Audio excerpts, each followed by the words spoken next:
Hello everyone, welcome back. I'm so glad that you are joining me again, and I'm very glad to be starting a new series for my channel.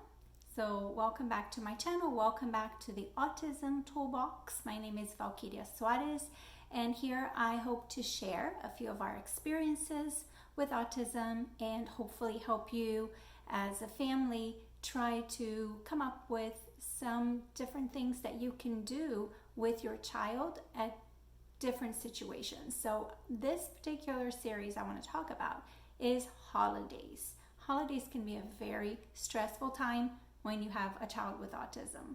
So some of you are already familiar with some of the things that can happen, and because we have something coming up in the next week, we have Easter coming up. I thought this would be very appropriate. If you're watching it right away, maybe you'll get some of my ideas for your Easter holiday coming up, and come back and watch some of the other videos that I'll put together for this series as well for other holidays.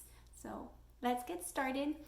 Basically, our experience with Easter egg hunts started when we were at a very stressful time, still waiting to be put on a wait list for some sort of evaluation. We did not have a diagnosis as of yet, but we knew that we needed some help. And we moved to a community where people were very involved, a lot of families, a lot of little kids.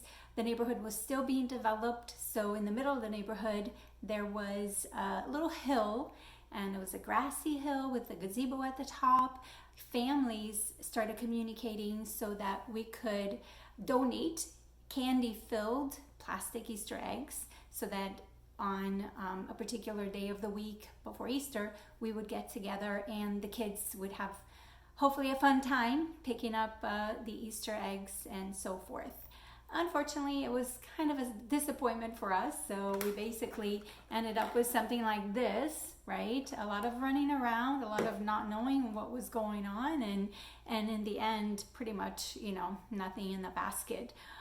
So that's kind of when we decided that for the next few years, we weren't going to put ourselves through that again.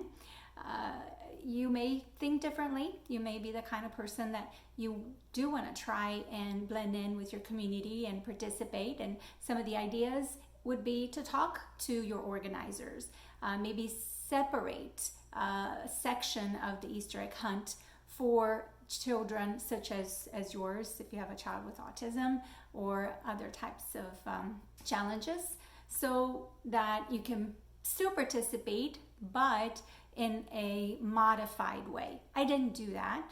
We ended up creating our own traditions and having our own things, and basically my son is already 16 years old, my youngest is 14 years old, and I've been informed that most likely, just like I've done for many years, I will be up all night trying to come up with an idea, a scavenger hunt, or some sort of indoor-outdoor activity to do with the kids, and they're perfectly happy of doing it just with us, with the family, without having to drive, without having to spend money, without having to be frustrated in the end. So basically it's a family decision, and it's your decision for your child, but for us, we decided to do some of these things and develop some traditions on our own. So 3 things that I wanted to share with you about not getting into a situation where we have the same egg hunt blues that we ended up having for our first time. One thing is, make the right choice for your child, and we don't know what that is. Sometimes it's trial and error. So basically go with your gut feeling and you should be okay, because you know that you have your child's best interest in mind.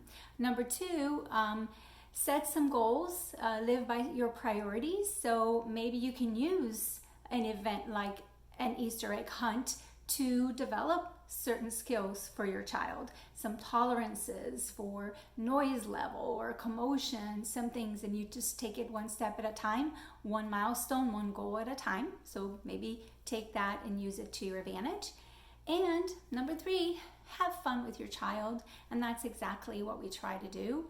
is no matter what we end up doing, what I end up concocting late hours at night, the night before the big event, the big scavenger hunt or whatever else, we end up having fun. And it's not about big baskets, elaborate prizes. It's not all about the candy either, because for many years we had a strict diet that we wanted to stick to. So we had to replace candy with something else. So do it your best, and at the same time, have fun with your child. And that's all it's about. They grow up so fast, and just enjoy. So thank you for watching. I hope some of these ideas help. If you have any questions, just put it down in the comments. Subscribe to my channel. Recommend some of my other videos to maybe people or families that you think might help. And I will come back and talk about another holiday. Thanks, everyone.